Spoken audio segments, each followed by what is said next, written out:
Pancreas. अब जो pancreas है ये रेट्रोपेरिटोनियल ऑर्गन है, ये स्टमक के भी पीछे होता है और ये जो एक्सटेंड करता है ये बिटवीन द डुआर्डनम और स्प्लीन। इसके राइट साइड के ऊपर डुआर्डनम होती है और लेफ्ट साइड पे स्प्लीन। सो हम कह सकते हैं ये स्प्लीन और डुआर्डनम के बीच में है, स्टमक के पीछे है और ये खुद एक रेट्रोपेरिटोनियल ऑर्गन है। पैंक्रियाज के कौन कौन से पार्ट होते हैं? हेड होता है, ऑनसिनेट प्रोसेस होता है, उसके बाद नेक, बॉडी और टेल होती है। अगर हेड ऑफ पैंक्रियाज की बात करें तो जो डुआर्डनम होती है वो सी शेप्ड कंकेविटी बनाती है। उस कंकेविटी के अंदर इसका हेड पड़ा होता है। इसके हेड के लोअर पार्ट में से एक प्रोजेक्शन निकल रही होती है जिसे कहते हैं अनसिनेट प्रोसेस। और अनसिनेट प्रोसेस जो होता है वो सुपीरियर मिजेंटेरिक वैसल्स के पीछे होता है। यानी हम कह सकते हैं कि सुपीरियर मिजेंटेरिक वेन और सुपीरियर मिजेंटेरिक आर्टरी ये दोनों आगे होती हैं और अनसिनेट प्रोसेस पीछे होता है। फिर आती है नेक ऑफ पैंक्रियाज। अब ये जो नेक ऑफ पैंक्रियाज है ये एंटीरियर होती है सुपीरियर मिजेंटेरिक वेसल्स के, यानी कि सुपीरियर मिजेंटेरिक आर्टरी और वेन ये दोनों वेसल्स इसके पोस्टीरियर होती हैं और नेक जो होती है वो एंटीरियर होती है। ये तो थी वेसल्स जो नेक के एंटीरियर पर ही हैं। अब अगर नेक के पोस्टीरियर स्ट्रक्चर्स की बात करें तो उसमें पोर्टल वेन आता है। इन सिंपल वर्ड्स, नेक के आगे सुपीरियर मिजेंटेरिक वेसल्स पड़ी है, नेक के पीछे पोर्टल वेन पड़ी है। टेल ऑफ पैंक्रियाज की बात करें तो ये हमारे पास करती है between the layers of splenorenal ligament. इसके बाद इस पैंक्रियाज के अंदर डक्ट आती है। ये जो डक्ट होती है ये टेल में शुरू होती है, टुवर्ड्स द हेड जाती है। अब जैसे ही ये राइट साइड के ऊपर चलती जाती है हेड आ जाता है। जैसे हेड आता है तो ये इन्फीरियरली टर्न करती है। फिर जो पैंक्रियाज का हेड है उसके लोअर पार्ट में से बाहर निकल आती है डक्ट और ये बाइल डक्ट को ज्वाइन करती है। सो इस तरह जो टू स्ट्रक्चर्स हैं वो मिलकर क्या बनाते हैं? हेपेटिको पैंक्रियाटिक एम्प्यूला, यानी कि एम्प्यूला ऑफ वेटर, जो कि डुआर्डनम के सेकंड यानी डिसेंडिंग पार्ट के अंदर खुलता है at the major duodenal papilla. और कभी कभी इस मेन पैंक्रियाटिक डक्ट के अलावा एक एक्सेसरी पैंक्रियाटिक डक्ट होती है, ये भी खुलती है डुआर्डनम में but just above the major duodenal papilla, जिसको हम कहते हैं at the minor duodenal papilla. इसके अलावा जो एम्प्यूला ऑफ वेटर है उसके अराउंड हमारे पास कुछ मसल्स होते हैं, एक स्फिंक्टर होता है जिसे हम कहते हैं sphincter of Oddi. It's just a collection of smooth muscles. इसके अलावा मेन और एक्सेसरी पैंक्रियाटिक डक्ट्स ये दोनों एक दूसरे के साथ कम्युनिकेट कर रही होती हैं। अब इन दो डक्ट्स का क्या मतलब है? इसका मतलब है कि पैंक्रियास का जो ओरिजिन है, एम्ब्रियोलॉजिकल ओरिजिन, वो दो जगह से, डोर्सल साइड से और वेंट्रल साइड से। ब्लड सप्लाई की बात करें तो पैंक्रियाज की जो आर्टीरियल सप्लाई है वो स्प्लेनिक आर्टरी और पैंक्रियाटिको ड्यूडनल आर्टरी से, और वीनस सप्लाई भी सेम वेन्स हैं, for example splenic veins and pancreaticoduodenal vein. अभी जो स्प्लेनिक वेन और पैंक्रियाटिको डुआर्डनल वेन है ये ड्रेन करती हैं पोर्टल सिस्टम में। लिम्फेटिक्स की बात करें तो ये कुछ नोड्स के अंदर ड्रेन करता है। नोड्स कहाँ कहाँ मिल सकते हैं? पैंक्रियाज का जो अपर बॉर्डर है उसके अलॉन्ग ये नोड्स पड़े होते हैं। दूसरी बात, पैंक्रियाज का जो हेड है वो डुआर्डनम की सी शेप्ड कनकेविटी के अंदर होता है।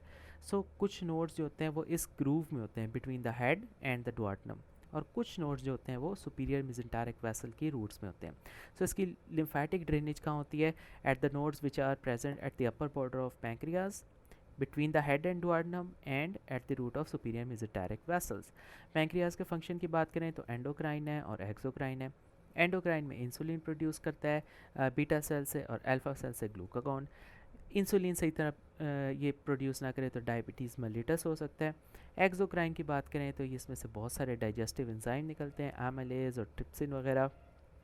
इसकी डेफिशिएंसी हो जाए या पैंक्रियाज इंजरी हो जाए, पैंक्रियाटाइटिस हो जाए, तो इसमें एब्डोमिनल पेन हो सकती है और स्टियाट्रिया और वेट लॉस। स्टियाट्रिया क्यों? क्योंकि जो लाइपेज होता है इसमें वो काम नहीं कर रहा है जिसमें फैटी बल्कि ग्रीसी स्टूल्स आएंगे। अब पैंक्रियाज के जितने एक्सोक्राइन फंक्शंस हैं उन्हें हम टेस्ट कर सकते हैं। फॉर एग्जांपल पहला टेस्ट है, this is NBT-PABA PABA, which is nitro blue tetrazolium para amino benzoic acid. अब होता क्या है कि पैंक्रियाटिक एंजाइम्स इसको डिग्रेड करते हैं। फॉर एग्जांपल काइमोट्रिप्सिन इसे डिग्रेड करता है। हम पेशेंट को NBT-PABA जो है वो ओरली खिला देते हैं और जो पैंक्रियाटिक एंजाइम है काइमोट्रिप्सिन वो इसे डिग्रेड करेगा। अब जो पाबा है ये इंटेस्टाइन्स एब्जॉर्ब कर लेती हैं और यूरिन में एक्सक्रीट होता है। अगर तो पाबा यूरिन में नहीं आ रहा तो इसका मतलब कि काइमोट्रिप्सिन डेफिशिएंसी है, काइमोट्रिप्सिन ने इसको मेटाबोलाइज ही नहीं किया कि ये यूरिन में है।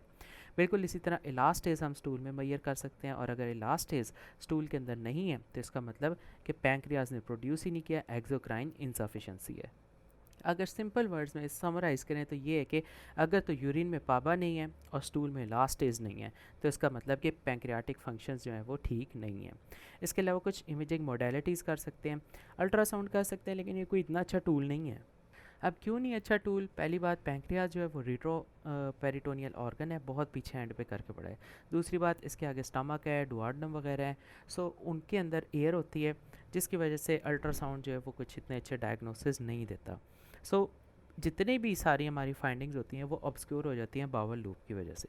उसके अलावा कंट्रास्ट इन्हांस सीटी करवा सकते हैं ना, this is investigation of choice, जिससे हम पैंक्रियाटिक ट्यूमर्स को डायग्नोज कर सकते हैं।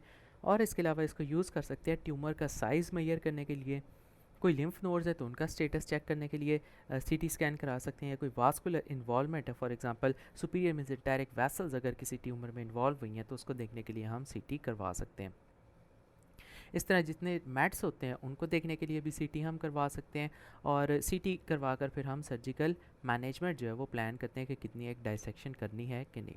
Acute pancreatitis, chronic pancreatitis, pancreatic pseudocyst, pancreatic injuries, इन सब को हम डायग्नोज करेंगे सीटी स्कैन में। So CT scan is the investigation of choice. Pancreatic tumour, size, node, vascular involvement, इसी तरह जितने मैट्स हैं उनकी involvement, acute pancreatitis, chronic pancreatitis, pseudocyst और इंजरीज।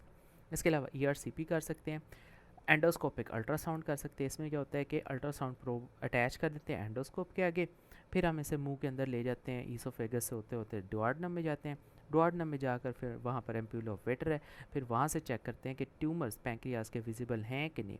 बाजू का सिटी एमआरआई से मिस हो जाते हैं और ईयूएस से पिक हो जाते हैं। फिर क्या कहते हैं, ट्रांसडुआर्डिनल, या तो फाइन नीडल बायोप्सी करते हैं या फिर ट्रू कट बायोप्सी करते हैं पैंक्रियाटिक लीजन की। उसके बाद नेक्स्ट चीज़ है हमारे पास सिस्टिक फाइब्रोसिस। ये डिसऑर्डर है एक्सोक्राइन ग्लैंड का। इसमें CFTR जीन जो है उसमें म्यूटेशन हो जाती है, जिसकी वजह से क्लोराइड चैनल सही तरह फंक्शन नहीं करते। CFTR जीन क्रोमोसोम 7 के ऊपर होता है। इसकी वजह से क्योंकि क्लोराइड नहीं पुश होता है, तो क्लोराइड नहीं पुश होता तो उसके वो अपने साथ वाटर नहीं लेके आता, वाटर नहीं लेके आता तो म्यूकस प्लग्स जो होते हैं पूरी बॉडी में क्लॉग कर जाते हैं। फॉर एग्जांपल लंग्स में ब्रोंकिएक्टेसिस हो जाता है। इसी तरह पैंक्रियाज के अंदर हमारे पास जितने लाइपेज और एंजाइम्स है वो नहीं होते। लिवर के अंदर प्रॉब्लम्स आ जाते हैं। सो इसको टेस्ट करती है, जब माँ अपने बच्चे को चाटती है, किस करती है, तो वो कहती है कि बच्चा जो है वो बहुत ज़्यादा सॉल्टी है, और इसमें क्या होगा, एलिवेटेड सोडियम और क्लोराइड आयन कंसनट्रेशन स्वेट के अंदर होंगी। सो इसके डायग्नोसिस में स्वेट टेस्टिंग करवा सकते हैं। सो जितनी भी सिक्रीशंस है एक्सोक्राइन ग्लैंड्स की थ्रू आउट द बॉडी वो थिक हो जाती हैं, ब्लॉक कर देती हैं डक्ट्स को। फॉर एग्जांपल क्लिनिकल फीचर्स में आएगा म्यूकोनियम, जब बच्चा पैदा होता है तो वो बहुत ज़्यादा इस केस में थिक होगी और इंटेस्टिनल ऑब्स्ट्रक्शन हो सकती है।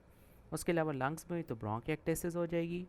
और अगर इसी तरह पैंक्रियाज की बात करें तो पैंक्रियाटिक डक्ट्स भी ब्लॉक हो जाएंगी, डक्ट एक्टेशिया हो जाएगा, डायलेट हो जाएंगी, जिसकी वजह से जो लाइपेज एंजाइम है वो नहीं सक्रिएट होगा। एक्सोक्राइन एसिनार टिश्यूज़ जो हैं उनकी फैटी रिप्लेसमेंट हो जाएगी, पैंक्रियाटिक एंजाइम इनसफिशिएंसी होगी और पेशेंट को स्टीयर्ट्री होगा, which are bulky frothy greasy stools that are going to tell about the malabsorption. फिर उसके बाद डायग्नोसिस में क्या करेंगे, जेनेटिक टेस्टिंग होगी, या फिर स्वेट के ना स्वेट टेस्ट कर सकते हैं। इसमें क्या होगा कि स्वेट के अंदर सोडियम और क्लोराइड आयंस देखेंगे और उनका जो लेवल होगा वो 90 मिलीमोल पर लीटर से ज़्यादा होगा, तो डायग्नोसिस कंफर्म हो जाएगा।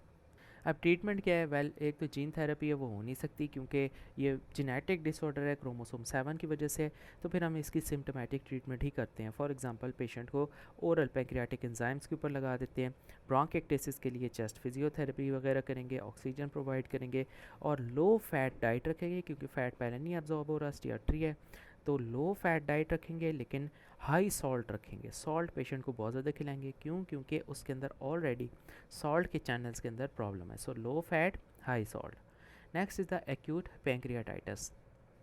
Pancreatitis been inflammation, so it's an acute inflammatory process of pancreas, जिसमें इन्वॉल्व बाकी रीजन भी हो सकते हैं, बाकी ऑर्गन्स भी हो सकते हैं, and it is associated with raised pancreatic enzyme level in the body. For example जब हम टेस्ट कराते हैं सीरम एमिलेज और सीरम लाइपेज तो ये लेवल्स जो हैं वो इंक्रीज मिलते हैं ब्लड के अंदर। एक्यूट पैंक्रियाटाइटिस के अंदर कोई फाइब्रोसिस ग्लैंड की नहीं होती, कोई स्टीयर्ट्रिया नहीं होता। ये दोनों जो फीचर्स हैं ये क्रॉनिक पैंक्रियाटाइटिस के हैं। इसी तरह जो vitamin A, D, E, K की डेफिशिएंसी है वो भी क्रॉनिक पैंक्रियाटाइटिस मिलेगी, एक्यूट में नहीं मिलेगी। एक्यूट पैंक्रियाटाइटिस होता है क्यों है? वेल 80% ऑफ टाइम्स ये गाल स्टोन और अल्कोहल की वजह से होता है। बाकी निमोनिक है get smashed, for example gall stones, biliary tract की डिजीज़, अल्कोहल, पोस्ट जो ERCP हो सकता है, toxin drugs for example steroid, thyroid, diuretics, oestrogen, azathioprine, surgery के बाद हो सकता है, ट्रॉमा के बाद हो सकता है, पोस्ट स्प्लीनेक्टमी, विपल्स प्रोसीजर में हो सकता है। इस तरह ब्लंट या पेनिट्रेटिंग ट्रॉमा अगर एब्डोमेन का हुआ है और उसके बाद हमने सर्जरी की है तो इस केस में भी एक्यूट पैंक्रियाटाइटिस हो सकता है। मेटाबॉलिक कॉजेज़ हैं, फॉर एग्जांपल हाइपर पैराथायरॉयडिज्म है, यूरीमिया है, डायबिटीज़ है, उसके अलावा प्रेगनेंसी है और हाइपर लिपिडीमिया है, हाइपर कैल्सीमिया भी है। सो इनमें सारी चीज़ें जो वो हाइपर हैं, for example hyper parathyroidism, hyper calcaemia, glucose ज़्यादा है तो डायबिटीज़, इसी तरह जितने टॉक्सिन्स ज़्यादा हैं तो यूरीमिया, ईस्ट्रोजन और दूसरी स्टेट हाई है तो pregnancy.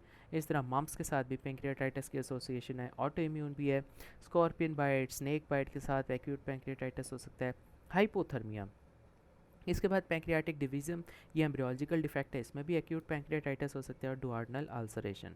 One more thing, hypercalcaemia जो है एक्यूट पैंक्रियाटाइटिस कराएगा, और एक्यूट पैंक्रियाटाइटिस के बाद जब स्पॉनिफिकेशन हो जाएगी, सारे टिश्यूज़ डिज़ोल्व हो जाएंगे तो कैल्शियम यूज़ अप हो जाएगा, और उसके बाद हाइपोकैल्सीमिया हो जाएगा। सो हाइपर कैल्सीमिया पैंक्रियाटाइटिस कराएगा और उसके बाद हाइपोकैल्सीमिया हो जाएगा।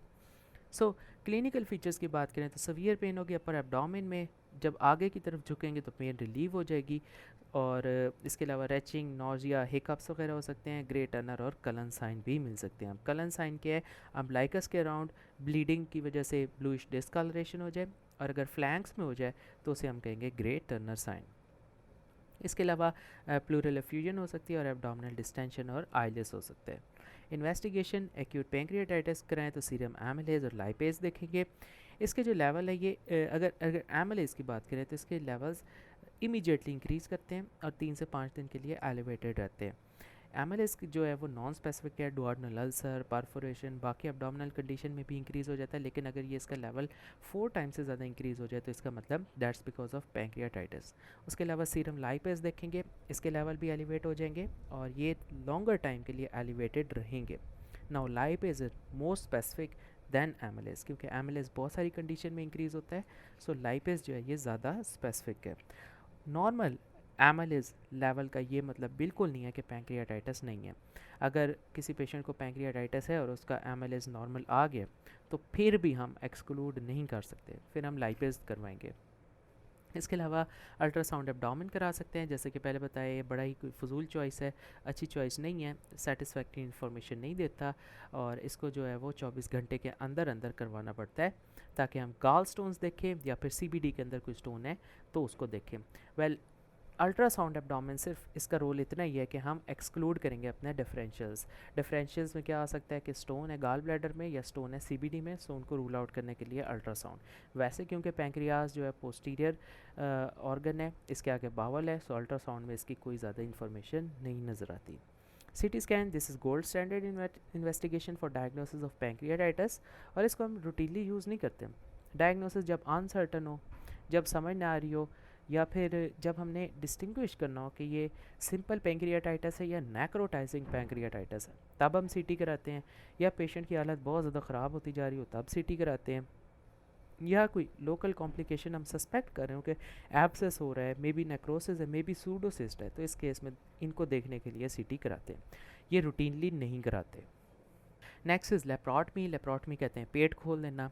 अब अगर हमने कंफ्यूज कर दिया है एक्यूट पैंक्रियाटाइटिस को पेरोटिनाइटिस के साथ और हमने समझा कि ये पेरोटिनाइटिस और हमने उसकी लेप्रोटमी कर दिया है तो बाय मिस्टेक किया है, तो हम इसमें क्या देखेंगे? अगर वो एक्चुअली पैंक्रियाटाइटिस था और हमने पेरोटिनाइटिस समझ के लेप्रोटमी किया, हम देखेंगे कि ओमेंटम के ऊपर ट्यूबरकल्स है, छोटे छोटे ना डॉट्स वगैरह इस तरह के।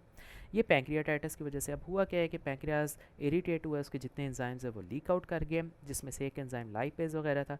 उस लाइपेज ने क्या किया है, जो ओमेंटम जो फैट का बना हुआ था इसकी फैट नेक्रोसिस की है, स्पॉनिफिकेशन हो गया, और आसपास जो थे वो डिफरेंट कैल्शियम के आयंस थे, उन कैल्शियम ने आकर इन फ्री फैटी एसिड्स के साथ कंबाइन किया है, जिसे हमने कहा है कि सोप फॉर्मेशन या फैटी नेक्रोसिस हुई है, और इसकी वजह से जो वो हाइपोकैल्सीमिया हुआ है। सो जब हमने लेप्रोटमी की तो ओमेंटम के ऊपर देखे टुबरकल्स, वो टुबरकल्स थे स्पॉनिफिकेशन की वजह से, क्योंकि लाइपेज ने जितना भी फैट था उसको ब्रेक डाउन कर दिया था into glycerol and fatty acid. Fatty acid ने कैल्शियम के साथ कंबाइन किया, कैल्शियम लेवल्स ड्रॉप हो गए और दूसरी साइड के ऊपर टुबरकल्स बन गए, फैटी नेक्रोसिस होगी। उसके अलावा अगर पैंक्रियाटाइटिस की सिवेरिटी की असेसमेंट करें तो हम कह सकते हैं कि माइल्ड और सिवियर पैंक्रियाटाइटिस को आपस में डिस्टिंग्विश कर सकते हैं। माइल्ड पैंक्रियाटाइटिस वो है जिसमें मिनिमल ऑर्गन इंजरी हो, डिसफंक्शन हो और कोई गंदा इवेंट ना हो, अनइवेंटफुल रिकवरी ना हो, पेशेंट जो है वो एब्सोल्युटली रिकवर कर जाए। 85% केसेस में माइल्ड ही होता है। सीवियर पैंक्रियाटाइटिस क्या है? ऐसा पैंक्रियाटाइटिस जिसमें ऑर्गन फेलियर हो या कोई कॉम्प्लिकेशंस हो। कॉम्प्लिकेशंस क्या हो सकती हैं? नेक्रोसिस, एब्सेस या सूडोसिस। इसे कहेंगे this is severe acute pancreatitis, organ failure plus complications. अब इसमें जो मोर्टेलिटी रेट है वो 20 से 50% होता है। इसको हम असेस करते हैं रैनसन्स क्राइटेरिया के थ्रू। रैनसन्स क्राइटेरिया के बाद ग्लासगो कोमा स्केल देख सकते हैं, CRP के लेवल्स देख सकते हैं और APS-AHE 2 स्कोर देख सकते हैं। अब रैनसन्स क्राइटेरिया क्या है? वेल, इसमें 11 पॉइंट्स होते हैं। 5 हम तब करते हैं पॉइंट्स मैयर जब पेशेंट को हॉस्पिटल में एडमिट करते हैं, और 6 जो बाकी पॉइंट्स रह गए इनको तब मैयर करते हैं जब 2 दिन गुजर जाते हैं, 48 घंटे हॉस्पिटल के अंदर गुजर जाते हैं। इस क्राइटेरिया को यूज़ करते हैं मोर्टेलिटी रेट प्रिडिक्ट करने के लिए कि पेशेंट बचता है कि नहीं बचता। वेल, इसमें हम 2 चीज़ें जो है ना निमोनिक के तौर पर रैनसन्स क्राइटेरिया में देख सकते हैं। एक है जब एडमिशन होता है तो इसमें याद रखें गर्ल्स, लड़कियाँ, और जब 48 घंटे गुजर जाते हैं तो याद रखें बॉयफ्रेंड, BF।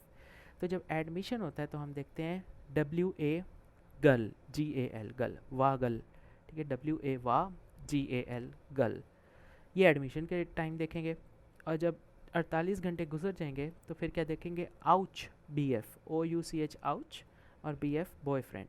सो एडमिशन के वक्त क्या देखेंगे? वाह girl, WAGAL, W stands for white blood cells, white blood cells 16,000 से ज़्यादा हूँ। A स्टैंड्स फॉर एज, 55 साल से ज़्यादा आएगा तो पॉइंट मिलेगा। G stands for glucose, glucose 2 से ज़्यादा होगा तो 1 पॉइंट मिलेगा। A स्टैंड्स फॉर AST, ये 250 से ज़्यादा होगा तो पॉइंट मिलेगा। L स्टैंड्स फॉर LDH, ये 700 से ज़्यादा होगा तो पॉइंट मिलेगा। जब 2 दिन गुजर जाएंगे फिर क्या देखेंगे? Ouch, BF, OUCH BF। O stands for oxygen, arterial oxygen 60 से कम हुई तो 1 पॉइंट मिलेगा। U स्टैंड्स फॉर यूरिया, 5 से ज़्यादा हुई तो 1 पॉइंट मिलेगा। C stands for calcium, serum calcium अगर ड्रॉप कर जाता है, 8 से कम हो जाता है तो 1 पॉइंट मिलेगा। H स्टैंड्स फॉर हेमाटोक्रिट, अगर ये 10 से ज़्यादा होता है तो 1 पॉइंट मिलेगा। B stands for base deficit, 4 से ज़्यादा होगा तो 1 पॉइंट मिलेगा। और F stands for fluid sequestration, ये 6 से ज़्यादा, 6 लीटर से ज़्यादा होगा तो 1 पॉइंट मिलेगा। अब मोर्टेलिटी रेट किस तरह निकालना है? वेल, देख लेना है 1 से लेकर 2, 3 से लेकर 4, 5 से लेकर 6 या 6+।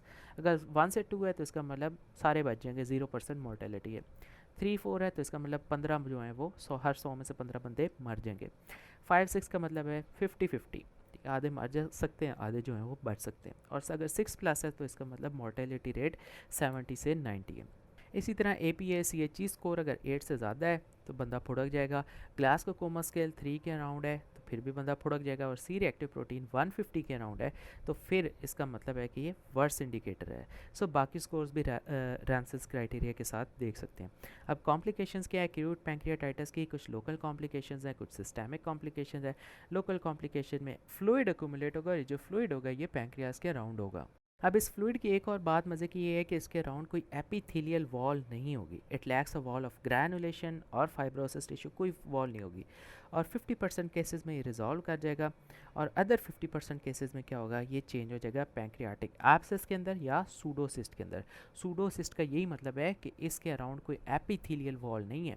हो सकता है इसके अराउंड अगर ग्रैनुलेशन या फाइब्रोसिस हो जाए और एक टेम्परेरी सूडोसी वॉल के अंदर अगर ये ट्रैप हो जाए तो हम इसे कहेंगे ये सूडोसिस्ट है। और अगर कोई ग्रैनुलेशन टिश्यू और फाइब्रस टिश्यू भी नहीं है और कोई एपिथेलियम भी नहीं है, कोई वॉल भी नहीं है, तो हम कहेंगे this is acute fluid collection.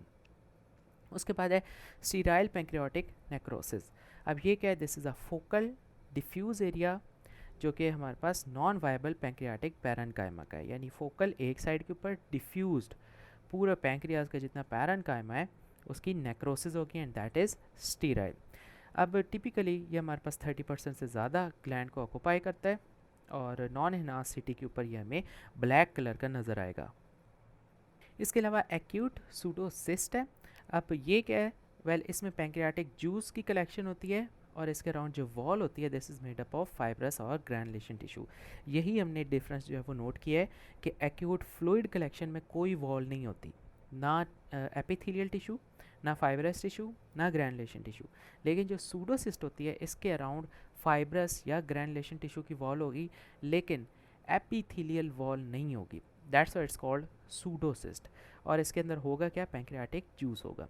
Pancreatic abscess हो सकता है, एब्सेस का मतलब है पस की थैली, सो it is a circumscribed intra abdominal collection of पस जो कि पैंक्रियाज के पास होगी।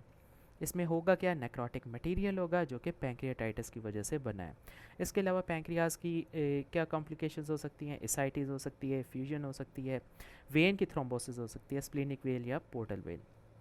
सिस्टेमिक कॉम्प्लिकेशन में सारे सिस्टम इन्वॉल्व होंगे, लंग्स भी, हार्ट भी, ब्लड भी, जीआई भी, रीनल्स भी, इस तरह मेटाबॉलिज्म भी, सीएनएस भी। सो इस पर देखते हैं सबसे पहले लंग्स में क्या क्या मिल सकता है। वेल पल्मोनरी में नमूनिया मिल सकता है, एटलैक्टेसिस, एआरडीएस या प्लूरल एफ्यूजन। और कार्डियोवास्कुलर सिस्टम में हाइपोटेंशन, हाइपोवोलीमिया और पेरिकार्डियल एफ्यूजन। ब्लड में डीआईसी मिल सकता है। उसके अलावा जीआई ट्रैक में पेप्टिक अल्सर या स्प्लेनिक वेन थ्रोम्बोसिस मिल सकती है या वेरिसिस मिल सकते हैं। रीनल्स में ओलाइगोयूरिया, रीनल फेलियर मिलेगा। ज़ाहिर रीनल फेलियर होगा तो ओलिगोयूरिया होगा, रीनल आर्टरी या रीनल वेन थ्रोम्बोसिस हो सकता है। सो इस केस में जो रीनल फेलियर होगा वो प्री रीनल होगा। मेटाबॉलिक कॉजेज़ भी हो सकती हैं, हाइपरक्लाइसीमिया, हाइपोकैल्सीमिया, जैसे कि हमने बताया कैल्शियम यूज़ हो जाएगा तो हाइपोकैल्सीमिया, और इसी तरह पैंक्रियाज की इन्फ्लेमेशन होगी तो हाइपरग्लाइसीमिया। सीएनएस में साइकोसिस और फैट एम्पोलाई मिलेंगे। फैट नेक्रोसिस होगी तो स्पॉनिफिकेशन, जिस तरह इंट्रा एब्डोमिनल स्पॉनिफिकेशन, या अगर ये टिश्यू की हुई है तो टिश्यू नेक्रोसिस हो सकती है।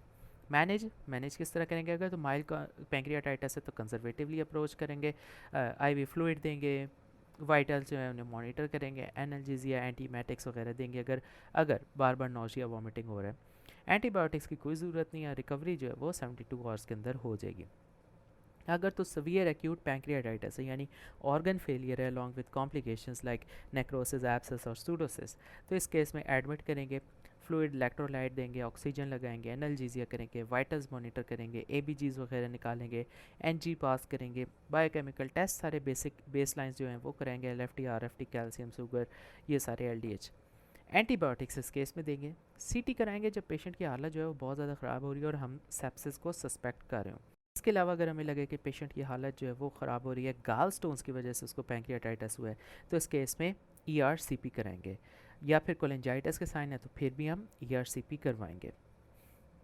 और अगर पेशेंट को सच में ही गाल स्टोन्स थे, गाल ब्लैडर के अंदर स्टोन्स थे, तो उसको डिस्चार्ज होने से पहले पहले उसकी कॉलिसिस्टेक्टमी करना मस्ट है। और ये जो कॉलिसिस्टेक्टमी है this is part of treating pancreatitis. इसके अलावा न्यूट्रिशनल सपोर्ट दे सकते हैं आप, जैसे कि हमने बताया हर सिस्टम को सही करके बचती है, सीवीएस को भी, रीनल को भी, रेस्पिरेटरी, मेटाबॉलिक को भी। सो सीवीएस में क्या करेंगे, क्योंकि इसमें हाइपोवोलीमिया, हाइपोटेंशन है तो हम आयनोट्रोपिक सपोर्ट दे देंगे। रीनल्स क्योंकि किडनी की बजी पड़ी है, ओलाइगोयूरिया, रीनल फेलियर है तो डायलिसिस कर देंगे। रेस्पिरेटरी वेंटिलेशन कर देंगे। मेटाबॉलिज्म क्योंकि कैल्शियम कम है तो आईवी कैल्शियम देंगे और आईएम मैग्नीशियम देंगे। रेडियोलॉजिकल इंटरवेंशन क्या कर सकते हैं, हाँ अगर हमारे पेशेंट को एब्सेस डेवलप कर लिए या इन्फेक्टिव नेक्रोसिस हो गया, ऐसा नेक्रोसिस जिसके अंदर उसके बाद बहुत सारा डेब्री बन गया या फिर एब्सेस बन गया, तो फिर हम सिंपली एस्पिरेशन करेंगे। एस्पिरेशन किस तरह करेंगे, this is CT scan guided needle aspiration.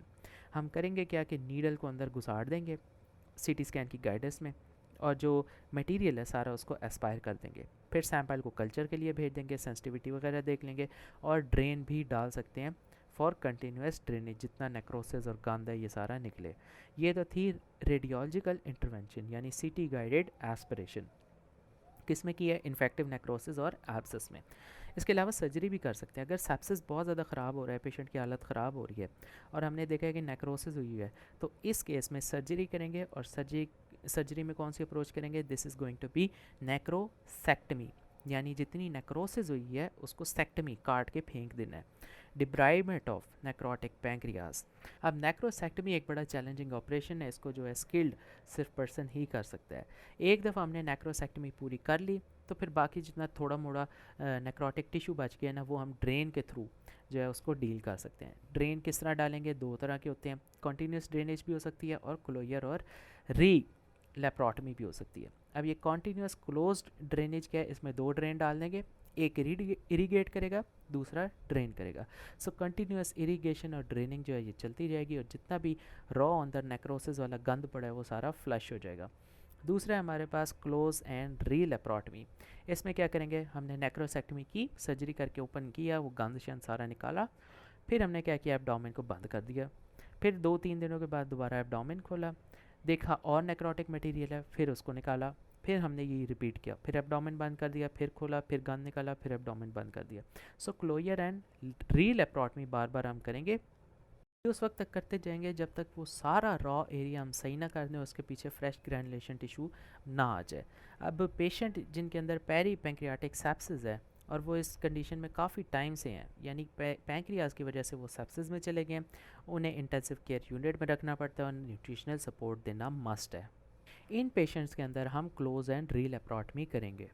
Next is pancreatic abscess. Abscess क्या होता है, पस वाली थैली होती है, so it is a circumscribed intra-abdominal collection of pus that is close to pancreas. Pus की थैली है, पैंक्रियाज के पास है, सर्कमस्क्राइब्ड है, दिस इज पैंक्रियाटिक एब्सेस। अब इसमें क्या करेंगे, परक्यूटेनियस एस्पिरेशन भी कर सकते हैं और ओपन ड्रेनेज भी कर सकते हैं। अगर तो स्किन के थ्रू हमने इसको एस्पायर करना है, जिसे हम परक्यूटेनियस एस्पिरेशन कहते हैं, तो ये रेडियोलॉजिकल गाइडेंस में करेंगे, फॉर एग्जांपल सीटी गाइडेड कर सकते हैं, और अगर हमने ओपन करना है तो ओपन ड्रेनेज एब्सेस की भी कर सकते हैं। इसके अलावा और क्या हो सकता है, सूडो पैंक्रियाटिक सिस्ट हो सकती है। अब ये क्या है, ये एमालेज रिच फ्लूइड है, यानी कि पैंक्रियाटिक फ्लूइड है, पैंक्रियास का जो फ्लूइड है वो हमारे पास क्लोज हो गया है इन द फाइब्रस और granulation tissue. Now this is called pseudo pancreatic cyst. Cyst ये होता है पानी की छोटी थैली, एब्सेस होता है पस की थैली, सिस्ट होता है पानी की थैली, और इस पानी में क्या है, एमालेज है, जो कि पैंक्रियास का ही फ्लूइड है, यानी एमालेज एंजाइम है, और इसने अपने अराउंड जो है वो थोड़ी थोड़ी नेक्रोसिस की है। नेक्रोसिस की वजह से ग्रैनुलेशन टिश्यू या फाइब्रस टिश्यू अराउंड हो गया, जो इसे इनक्लोज कर रहा है। अब इसको सूडो पैंक्रियाटिक सिस्ट क्यों कहते हैं, वेल सूडो इसीलिए कि ये फॉल्स है, ट्रू एपिथीलियम नहीं है, यहाँ पर कोई एपिथीलियम वॉल नहीं है, जस्ट फाइब्रस या ग्रैनुलेशन टिश्यू है, और ये 4 हफ्ते के बाद डेवलप होती है। So it usually develops after attack of acute pancreatitis, लेकिन क्रॉनिक पैंक्रियाटाइटिस और पैंक्रियाटिक ट्रॉमा में भी बन सकती है। इसको डेवलप होते होते 4 हफ्ते लग जाते हैं। इसके अलावा क्लिनिकल फीचर्स की बात करें तो सूडो पैंक्रियाटिक सिस्ट किस तरह प्रेजेंट करेगी, as a mass in epigastrium. इसके अलावा पेशेंट जो होगा वो सिम्टम्स के साथ आएगा, पेन हो रही है, एपिगैस्ट्रिक फुलनेस हो रही है, खाना खाता है जल्दी पेट भर जाता है, गैस्ट्रिक आउटलेट ऑब्स्ट्रक्शन हो रही है, ऑब्स्ट्रक्टिव जॉन्डस है। सो इन सारे फीचर्स के साथ ये आएगा। अब ये ऑब्स्ट्रक्टिव जॉन्डस क्यों है, क्योंकि हेड ऑफ पैंक्रियाज जो है कंप्रेस करता है बाइल डक्ट को, जिसकी वजह से ऑब्स्ट्रक्टिव जॉन्डस हो सकता है।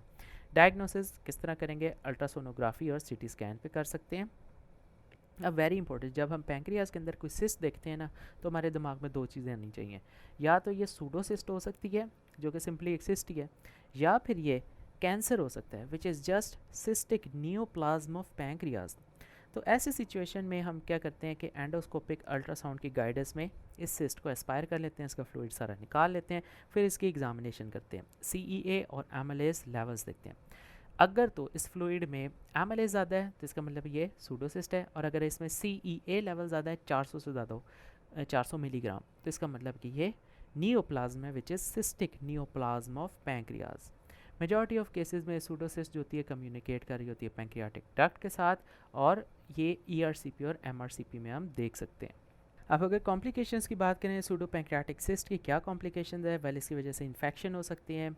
अगर ये रप्चर कर जाए गट के अंदर तो मैलिना, वो जो टारी ब्लैक स्टूल्स होते हैं, स्टिकी टारी स्टूल्स, मैलिना हो सकता है, और अगर ये रप्चर कर जाए पेरिटोनियम के अंदर तो पेरिटोनाइटिस हो सकते हैं।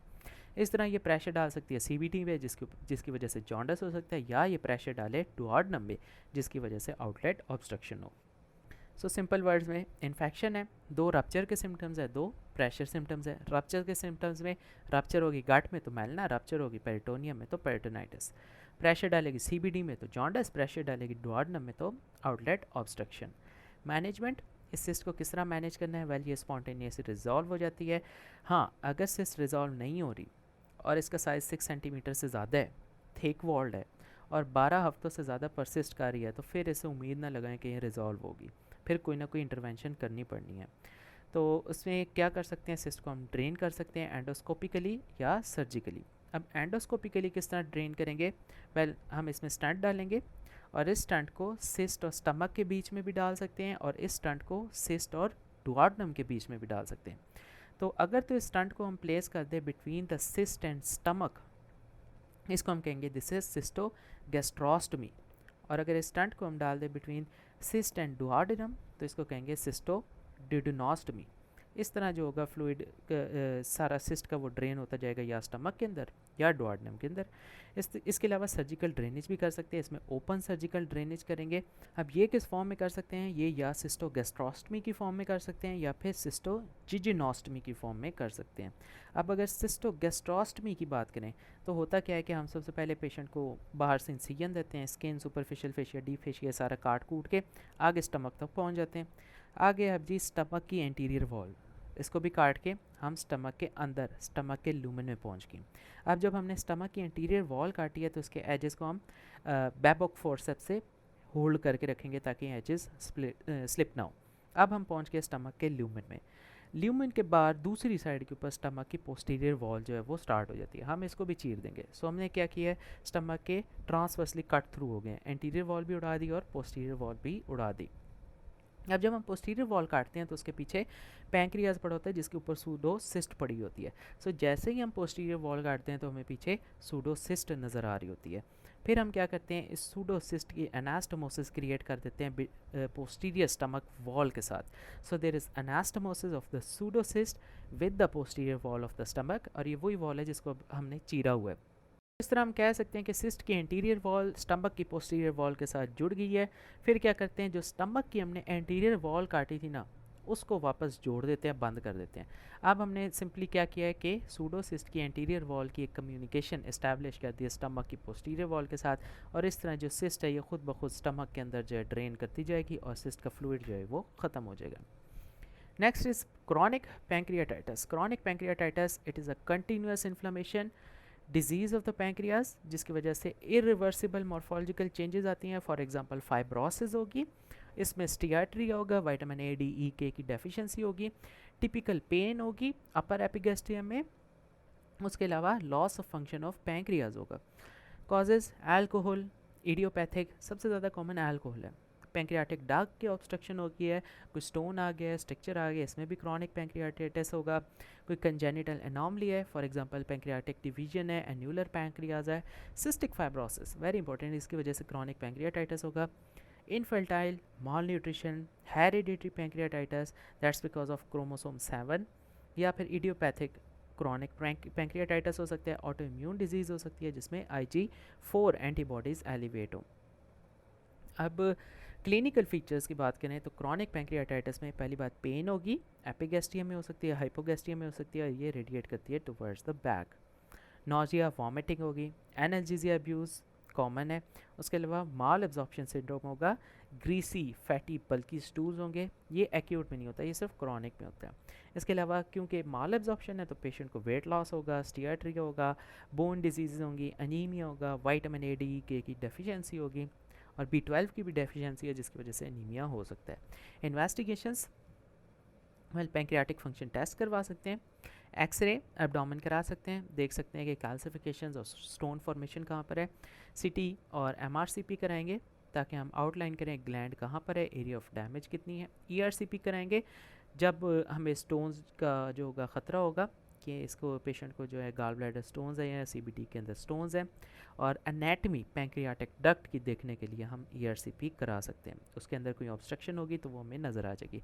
हमें पता है कि ERCP में हम एम्प्यूल ऑफ वेटर में से 2 जगह पे एंटर हो सकते हैं, या तो पैंक्रियाज में जा सकते हैं या फिर बिलरी ट्री की तरफ जा सकते हैं। इसी तरह एंडोस्कोपिक अल्ट्रासाउंड करा सकते हैं। तो इसमें सोनोग्राफिक फाइंडिंग्स क्या मिल सकती है, क्रॉनिक पैंक्रियाटाइटिस में कोई स्टोन है उसकी वजह से क्रॉनिक पैंक्रियाटाइटिस हो रहा है वो मिल सकता है। इसके अलावा कोई इरेगुलर या डिस्टॉर्टेड पैंक्रियाटिक डक्ट है वो मिल सकती है, डायलेटेशन है पैंक्रियाटिक डक्ट के अंदर वो मिल सकती है, और इसी तरह विजिबल साइड ब्रांचेज है पैंक्रियाटिक डक्ट की तो वो भी मिल सकती हैं। कॉम्प्लिकेशंस क्या है क्रॉनिक पैंक्रियाटाइटिस की, वेल इंट्रा पैंक्रियाटिक कॉम्प्लिकेशंस है, फॉर एग्जांपल सूडोसिस्ट बन सकती है जिसकी वजह से ऑब्स्ट्रक्शन, थ्रोम्बोसिस, एब्सेस और इरोजन हो जाए, या फिर इन्फ्लेमेटरी मैस हो सकता है हेड ऑफ पैंक्रियाज में, और वो जो मैस है वो कंप्रेस करे CBD को जिसकी वजह से ऑब्स्ट्रक्टिव जॉन्डिस हो जाए, पोर्टल वेन थ्रोम्बोसिस हो जाए और डुओडेनल ऑब्स्ट्रक्शन हो जाए।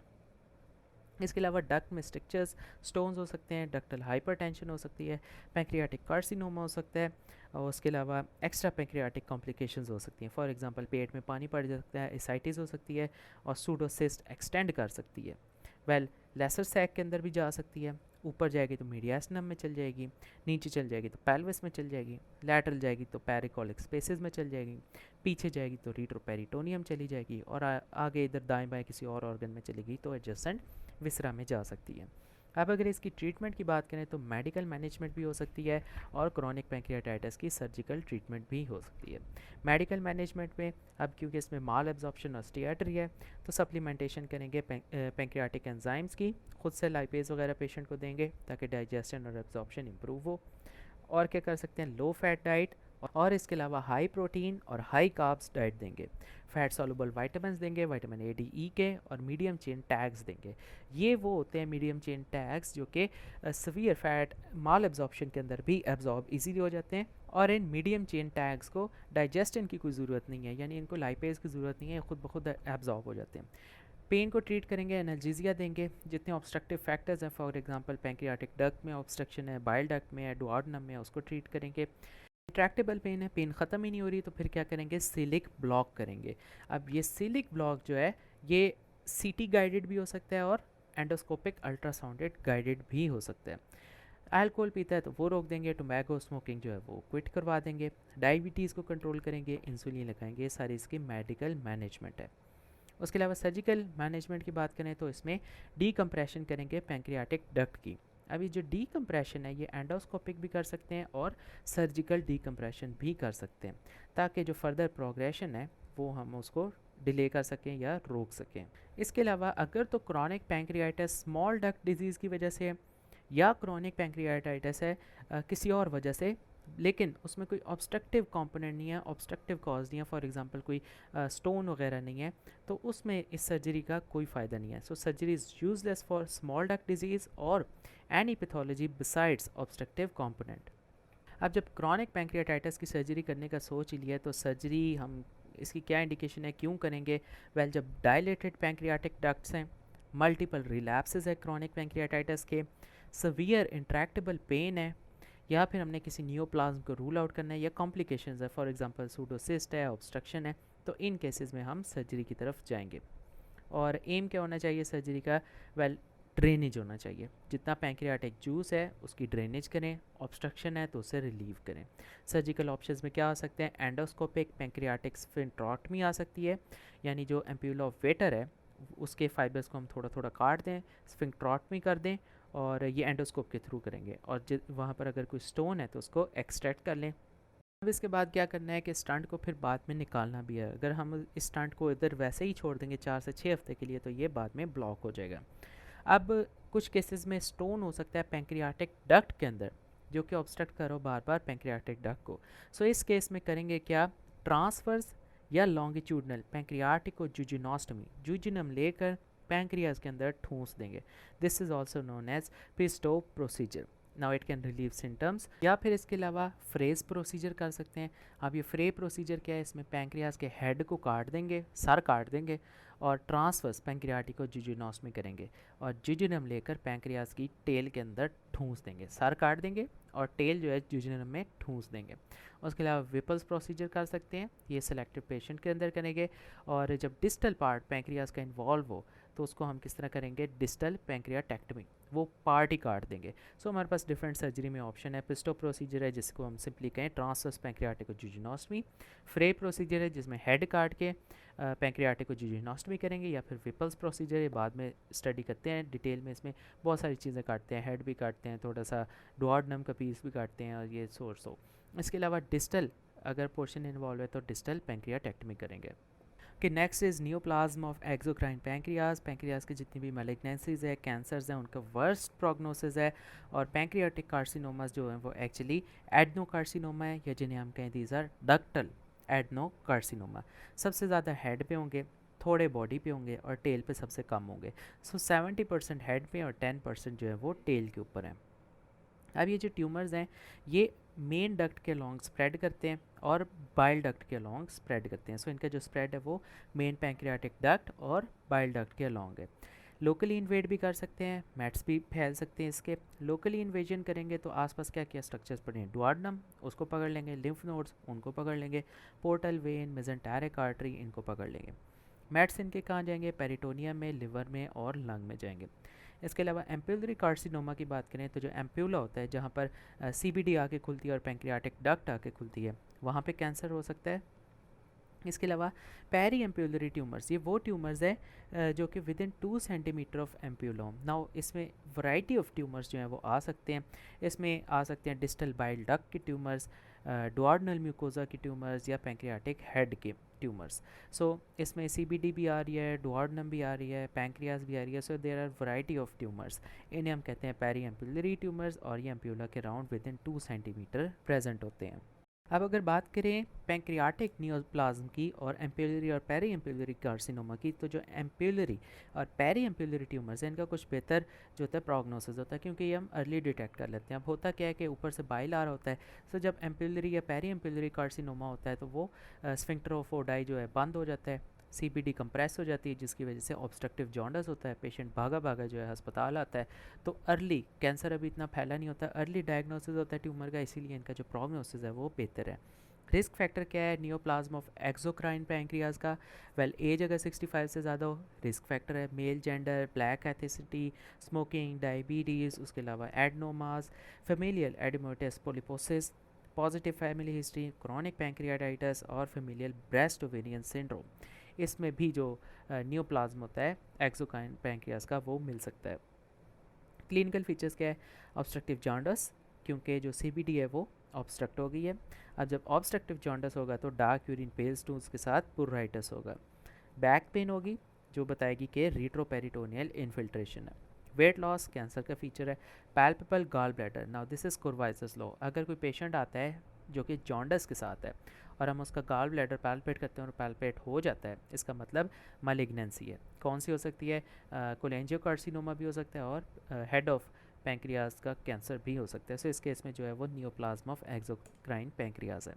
वेट लॉस, एनोरेक्सिया, उसके अलावा हमारे पास डुआर्डनम को ये ट्यूमर भी ब्लॉक कर सकता है, कंप्रेस कर सकता है, जिस तरह सीबीडी को ब्लॉक किया है इस तरह डुआर्डनम को भी कंप्रेस करके ब्लॉक कर सकता है, जिसकी वजह से इंटेस्टिनल ऑब्स्ट्रक्शन हो सकती है।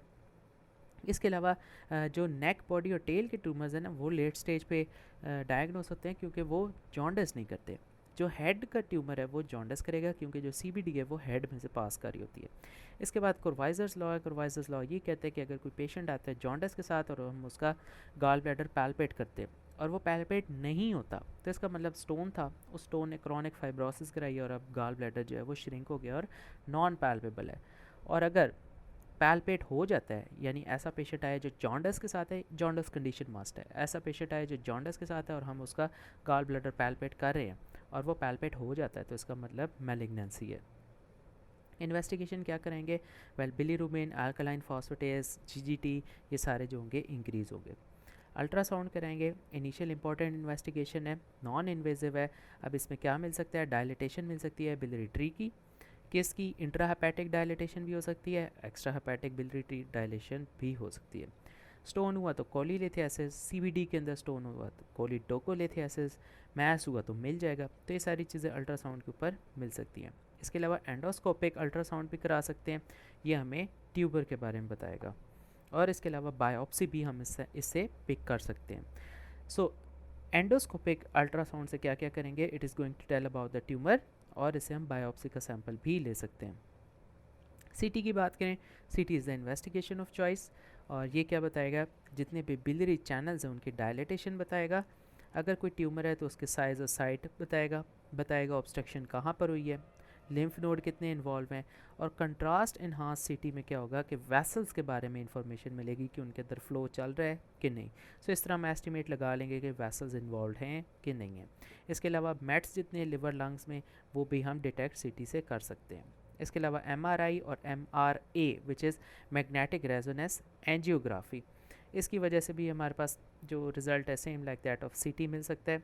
लैप्रोस्कोपी करा सकते हैं ये देखने के लिए कि कोई पेरिटोनियल मैट्स तो नहीं है, हेपेटिक मैट्स तो नहीं है, और CA-99 कराएंगे। It is highly specific and sensitive और हम इसको यूज़ करेंगे ट्रीटमेंट रिस्पॉन्स को मॉनिटर करने के लिए। सो अगर ट्रीटमेंट की बात करें तो 80% ऑफ केसेस जो हैं वो एडनोकार्सिनोमा है, जिसे हमने कहा डक्टल एडनोकार्सिनोमा है, और अनरिसेक्टेबल है।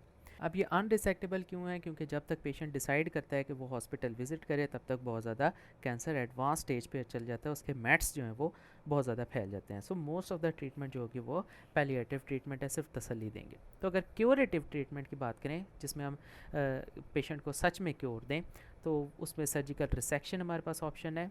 सर्जिकल रिसेक्शन से अब क्योर तो मिल जाएगा, लेकिन जो लॉन्ग टर्म सर्वाइवल है ना वो कोई इतना अच्छा नहीं है। तो सर्जरी करने से पहले पहले हमने ये देखना है कि ट्यूमर जो है वो रिसेक्टेबल है कि नहीं है। अब कंट्रा इंडिकेशंस क्या है, हम सर्जरी क्यों नहीं करेंगे? वेल, अगर मैट्स हैं तो सर्जरी नहीं करेंगे, या कोई आर्टरीज इन्वॉल्व हैं या वेन्स इन्वॉल्व हैं तो सर्जरी नहीं करेंगे। मैट्स में क्या आ सकता है? लंग, लिवर या पेरिटोनियल मैट्स इन्वॉल्व हैं, सर्जरी नहीं करेंगे। आर्टरीज़ में coeliac artery, hepatic artery, superior mesenteric artery ये इन्वॉल्व हैं तो सर्जरी नहीं करेंगे। और इसके अलावा वेन्स की बात की है, अगर पोर्टल वेन जो है इन्वॉल्व है तो सर्जरी नहीं करेंगे। अब जो वेन है ना वो एब्सोलूट कंट्राइंडिकेशन नहीं है, वो बस रिलेटिव कंट्राइंडिकेशन है। अगर वेन का थोड़ा सा पार्ट इन्वॉल्व है ना तो हम वेन जो है वो रिसेक्टेबल होती हैं, हम उन्हें कर सकते हैं। So when, portal vein is not an absolute contraindication. जब ये थोड़ी सी इन्वॉल्व होगी तो हम सर्जरी कर देंगे, जब एक्सटेंसिव वेन इन्वॉल्व होगी तो सर्जरी नहीं करेंगे। अब सर्जरी किन केसेस में हमें कर देनी चाहिए? ट्यूमर साइज़ जो मर्ज़ी हो कर दें। हाँ, अगर इन्वेजन हुई डुओडेनम की, स्टमक की, कोलॉन की, कर दो सर्जरी। लिम्फ नोड जितने मर्जी इन्वॉल्व हैं सर्जरी कर दो। या फिर मिनिमल इन्वेजन हुई अगर पोर्टल वेन की या सुपीरियर मेजेंटेरिक वेन की, तो ये रिलेटिव कंट्राइंडिकेशन है, इसमें भी सर्जरी बस कर ही दो।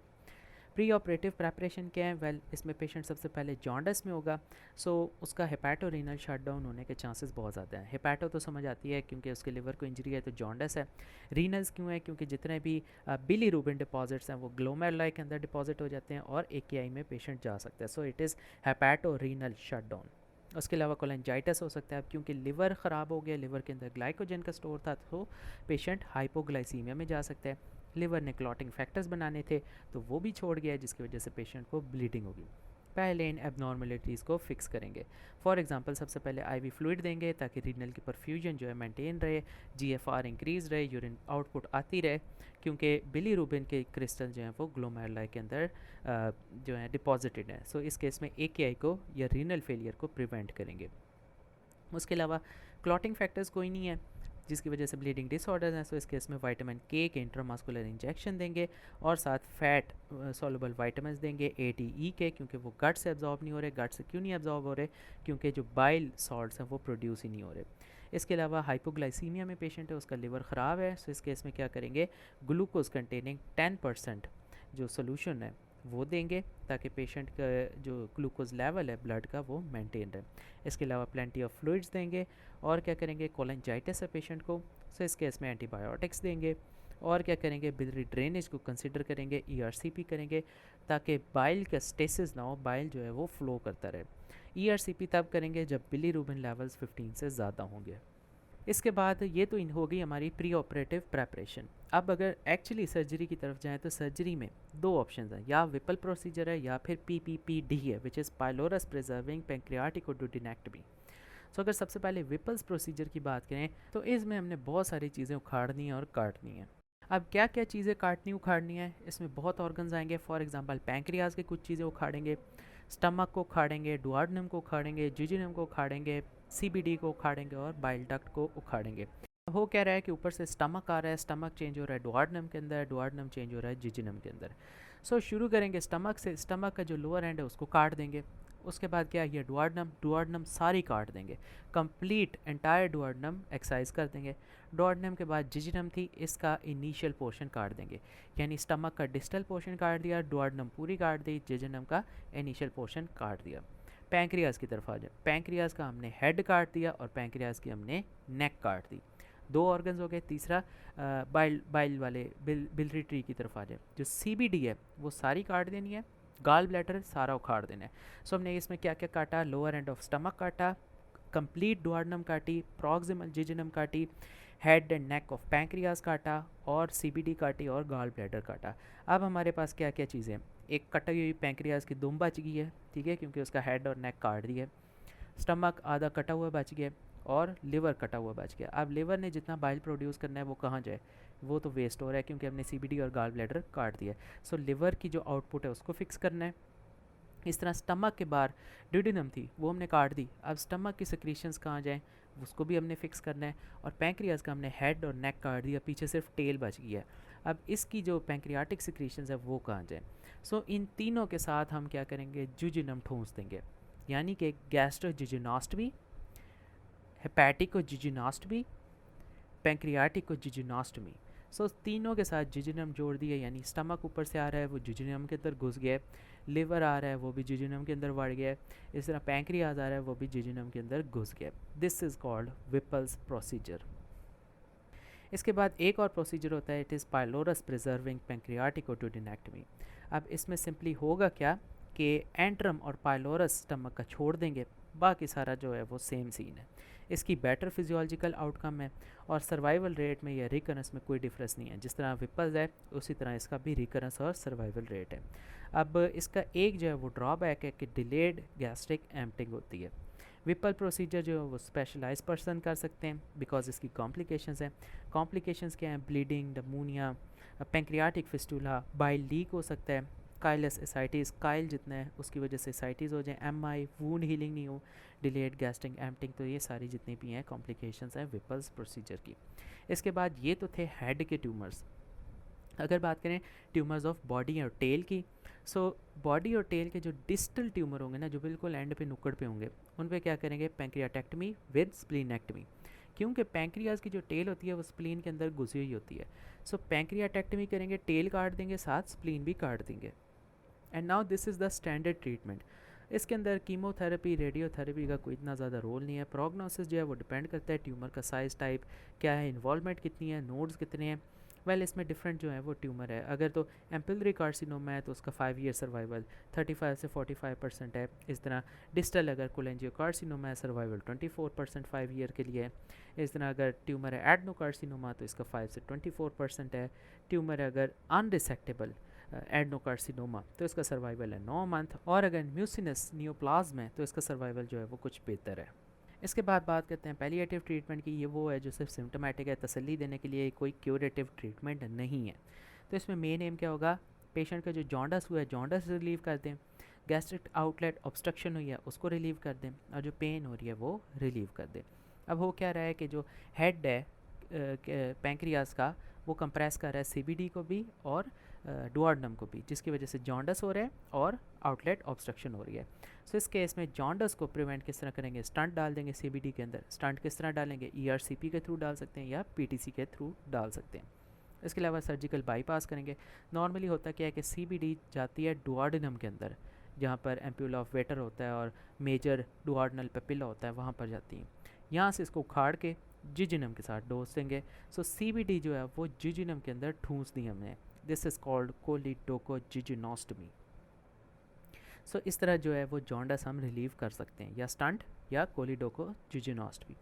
अब गैस्ट्रिक ऑब्स्ट्रक्शन किस तरह रिलीव करनी है, वेल इस केस में सिंपली स्टमक को हम जिजिनम के साथ जोड़ देंगे, विच इज़ गैस्ट्रोजिजिनोस्टमी, या फिर इसमें भी स्टंट डाल देंगे डुओडेनम के अंदर। वही काम करना है जो CBD में किया है वो अब जो है डुओडेनम के साथ करते हैं। पेन रिलीव किस तरह करेंगे, एनाल्जेसिक देंगे या सिलिक एग्जिक ब्लॉक कर देंगे। उसके अलावा क्वालिटी ऑफ लाइफ इंप्रूव करेंगे, इंकरेजिंग एक्टिविटीज़ करेंगे, पैंक्रियाटिक एंजाइम रिप्लेसमेंट की तरफ जाएंगे, डायबिटीज़ है तो उसको ट्रीट करेंगे। कीमोथेरेपी का लिमिटेड रोल है। और इसके बाद अगर सिस्टिक नियोप्लाज्म ऑफ पैंक्रियाज की बात करें तो हमने कहा था कि पैंक्रियाज के अंदर जब भी सिस्ट मिलेगी तो हमने अपने डिफरेंशियल्स में रखना है, हो सकता है सूडोसिस्ट हो सकता है कोई सिस्टिक नियोप्लाज्म ऑफ पैंक्रियाज हो। अब हमने वो किस तरह किया था, फ्लूइड एस्पायर किया था और उसका CAE और एमिलेज लेवल देखा था। एमिलेज ज़्यादा था तो हमने कहा था कि ये पैंक्रियाटिक सूडोसिस्ट है, और अगर उसमें CAE लेवल जो है वो ज़्यादा है तो हमने कहा था कि this is cystic neoplasm of pancreas. So cyst को डिफ्रेंशिएट करना बहुत ज़्यादा इंपॉर्टेंट है बिकॉज मैनेजमेंट जो है वो इंटायरली चेंज हो जाती है। अब सिस्टिक नियोप्लाज्म ऑफ पैंक्रियाज में कौन कौन से नियोप्लाज्म आ सकते हैं, सीरस सिस्ट आ सकती है, म्यूसिनस सिस्ट आ सकती है, इंट्राडक्टल पेपिलरी म्यूसिनस नियोप्लाज्म आ सकता है जिसको IPMN कहते हैं, और इसके अलावा सॉलिड सूडो पेपिलरी ट्यूमर आ सकता है पैंक्रियाज का। अगर सीरस सिस्ट नियोप्लाज्म की बात करें तो इन्हें कहते हैं दीज आर माइक्रोसिस्टिक एडनोमा, और क्योंकि हमने कहा सीरस है तो इनके अंदर वाटरी क्लियर ब्राउन फ्लूइड होगा। सिस्ट है यानी सिस्टिक पानी की थैली लाइक है, ये वेल सर्कमस्क्राइब्ड है और मल्टी लॉक्यूलेटेड। लॉक्यूलेटेड का मतलब है सिस्ट के अंदर कितने सेगमेंट्स बने हुए हैं, तो मल्टी लॉक्यूलेटेड है। एपिथीलियम देखें तो क्यूबॉइडल है, और इसी क्यूबॉइडल एपिथीलियम में से जो है वो वाटरी क्लियर ब्राउन फ्लूइड जो है सिक्रीट होता है। सिस्ट जो है वो सेपरेट होती है by the dense fibrous bands, और लीजन जो है बिनाइन है, इनकी कोई ट्रीटमेंट नहीं है। हाँ, जो म्यूसिनस सिस्टिक नियोप्लाज्म है ये थोड़े से मलिग्नेंट होते हैं, इनके अंदर वाटरी फ्लूइड नहीं होता है, इनके अंदर म्यूसिन होता है। अब जो सीरस सिस्टिक नियोप्लाज्म है उनकी तो एपिथेलियल लाइनिंग क्यूबॉइडल थी, जो म्यूसिनस हैं इनकी एपिथेलियल लाइनिंग जो है वो कलमनर है। फीमेल्स के अंदर ये म्यूसिनस सिस्टिक नियोप्लाज्म बहुत ज़्यादा होते हैं, ये भी मल्टीलॉकुलेटेड ट्यूमर्स होते हैं, और अगर इनकी हिस्टोपैथोलॉजी कराई जाए तो इनके अंदर ओवेरियन टाइप स्ट्रोमा होता है। Very important, mucinous cystic neoplasm का करेक्टरिस्टिक है ओवेरियन टाइप स्ट्रोमा। इसके अलावा IPMN है which is intraductal papillary mucinous neoplasm. अब इसमें क्या होगा, पेपिलरी म्यूसिनस नियोप्लाज्म, तो पेपिलरी ग्रोथ होगी डक्टल एपिथेलियम की, और साथ म्यूसिनस नियोप्लाज्म है तो म्यूसिन रिच प्रोडक्शन होगी और सिस्टिक एक्सपेंशन होगी। अब इनको हम डिफ्रेंशिएट करते हैं म्यूसिनस सिस्टिक नियोप्लाज्म से दो तरीक़ों से।